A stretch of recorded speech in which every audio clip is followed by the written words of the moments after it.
Police के बड़े अधिकारी यहाँ तक कहते हैं कि उसमें जो मुख्य आरोपी जिसका नाम दिया गया है कि इसका नाम आप वापस ले लीजिए, इसका नाम हटा देते हैं इस केस से।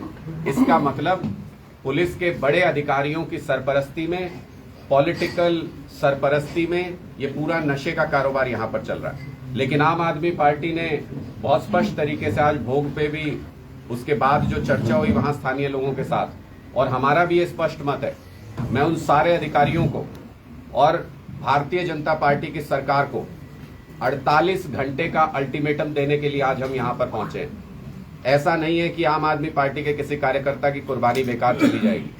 ऐसा नहीं है कि नशा तस्कर खुलेआम इस तरीके के अपराध को अंजाम दे देंगे और उनके खिलाफ पुलिस कोई एक्शन नहीं लेगी। 48 घंटे का अल्टीमेटम देते हैं सरकार को और उन अधिकारियों को भी जो इन आरोपियों को बचाने की कोशिश कर रहे हैं।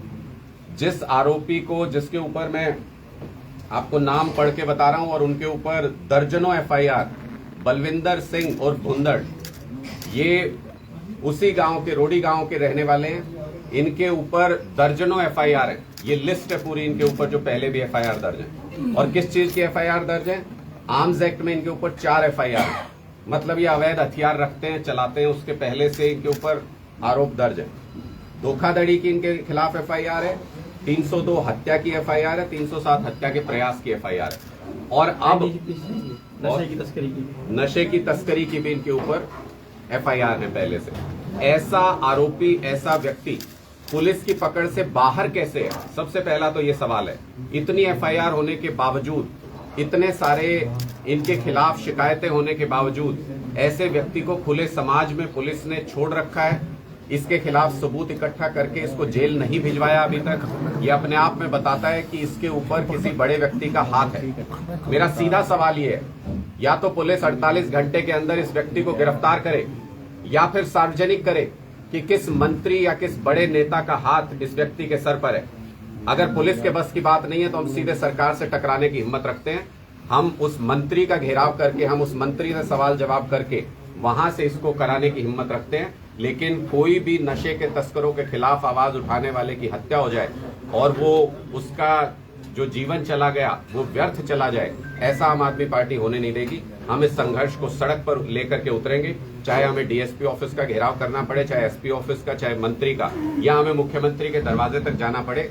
ये लड़ाई यहाँ खत्म नहीं होगी। इसलिए मैं इन तमाम अफसरों को आज आम जनता की तरफ से ये चेतावनी देना चाहता हूँ कि आप जो वर्दी पहने हुए हैं, जो आपने शपथ ली है कानून की, उसको पूरा कीजिए।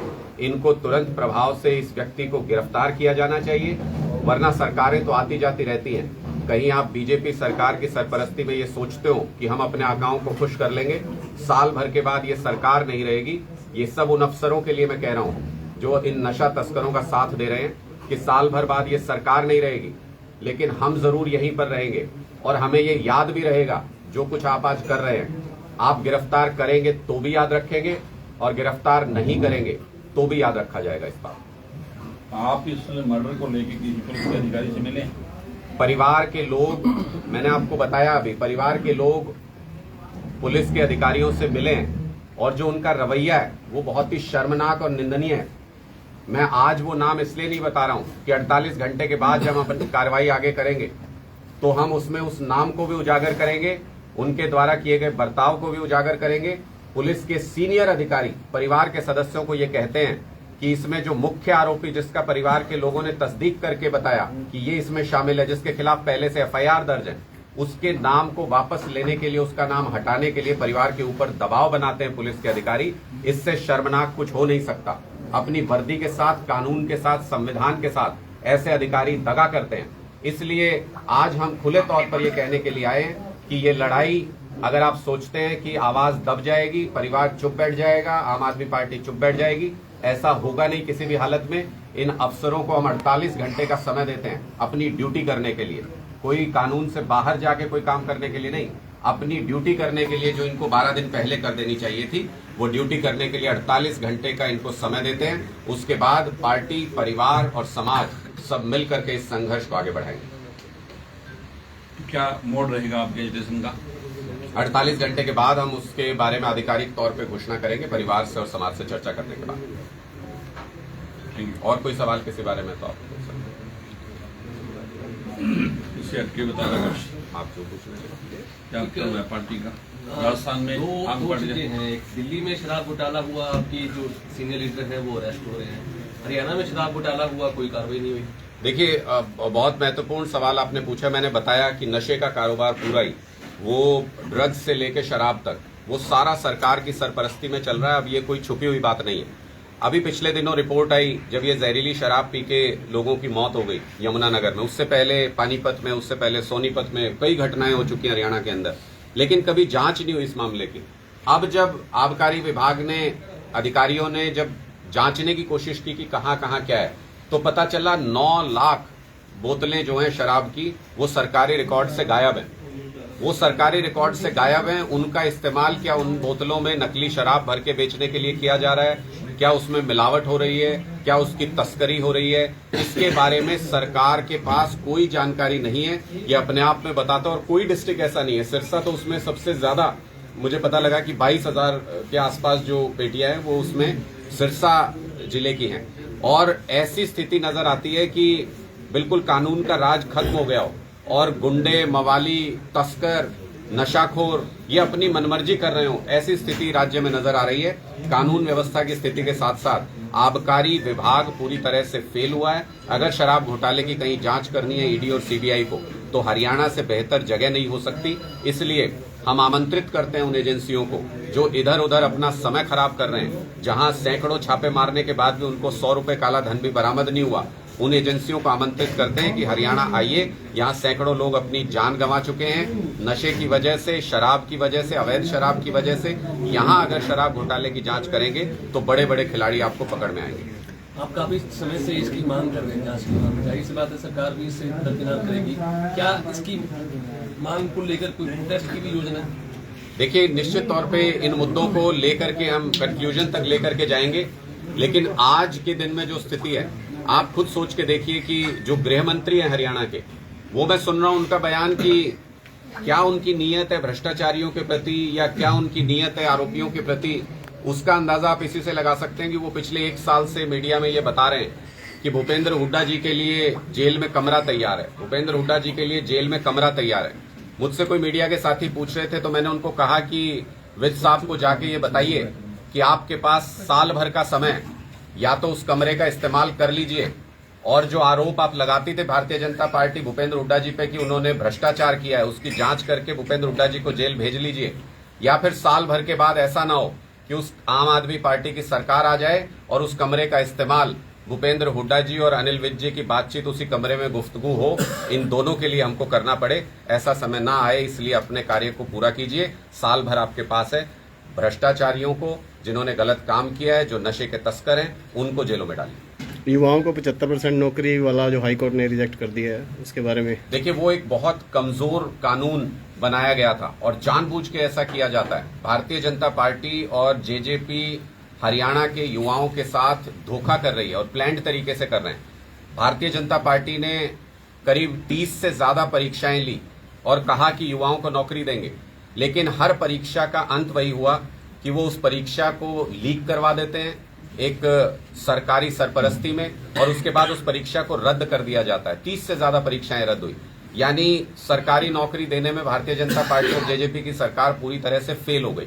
प्राइवेट रोजगार में जेजेपी ने यह कहा था कि हम आएंगे तो ऐसा कानून लाएंगे। 2 साल हो गए उस कानून को बने हुए।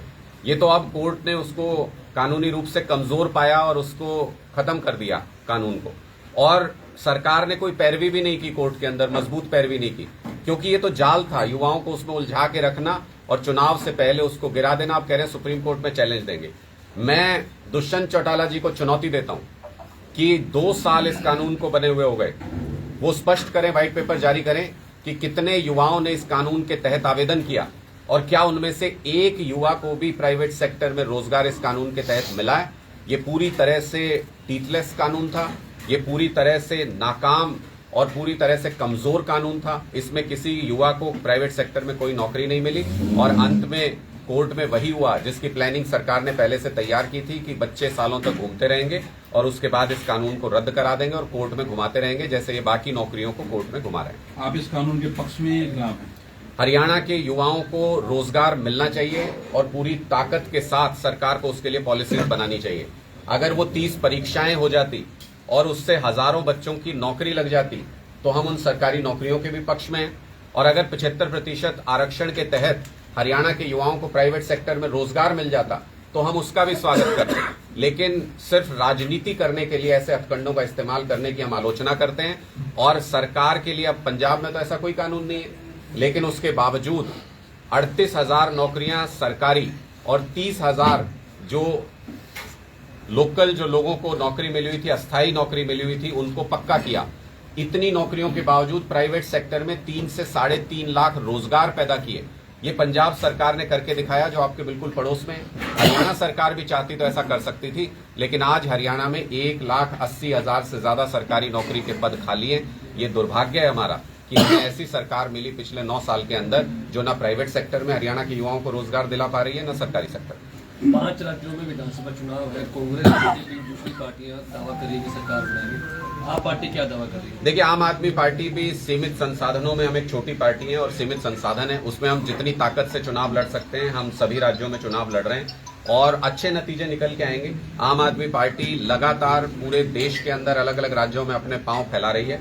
मुझे पूरी उम्मीद है कि सभी राज्यों के अंदर जहां चुनाव हो रहे हैं वहां पे आम आदमी पार्टी का खाता खुलेगा, हम अच्छा परफॉर्मेंस करेंगे और धीरे धीरे अरविंद केजरीवाल जी का जो विचारधारा है वो पूरे देश के अंदर लोगों तक पहुंच रही है। अगर हरियाणा में आपकी सरकार बनती है तो सीएम चेहरा कौन होगा? अगर मगर है नहीं, आम आदमी पार्टी की सरकार 2024 में पूरे बहुमत के साथ हरियाणा में बनने जा रही है। ये आज के दिन हरियाणा के लोगों की राय है और आम लोगों में से ही, किसी आम घर से ही कोई मुख्यमंत्री का चेहरा होगा, क्योंकि राजनीतिक परिवारों से और जिनका जमीन से कोई वास्ता नहीं है, ऐसे मुख्यमंत्रियों से हरियाणा के लोग परेशान हो चुके हैं। इसलिए किसी एक आम घर का व्यक्ति, जैसे दिल्ली में मुख्यमंत्री बना, जैसे पंजाब में मुख्यमंत्री बना, ऐसे ही किसी एक आम घर का व्यक्ति हरियाणा का मुख्यमंत्री होगा जो हरियाणा के लोगों की भावनाओं को रिप्रेजेंट करता हो। क्या वो आम आदमी या सीएम चेहरा अनुराग ठांडा हो सकता है? अनुराग ठांडा पॉलिटिक्स में सीएम बनने, मुख्यमंत्री बनने, मंत्री बनने या विधायक बनने नहीं आए। हम लोग आम आदमी पार्टी के जितने भी कार्यकर्ता हैं वो सब टिकट के चक्कर में और पदों के चक्कर में नहीं रहते। हम हरियाणा को बदलने के लिए आए हैं, हरियाणा का भविष्य बदलने के लिए आए हैं, हरियाणा का सुनहरा भविष्य उसके लिए संघर्ष करने के लिए आए हैं। इसलिए पार्टी जो जिम्मेदारी जहां पर भी देगी हम उसको पूरी निष्ठा से निभाएंगे। हम पद और टिकट के लालच में नहीं आते।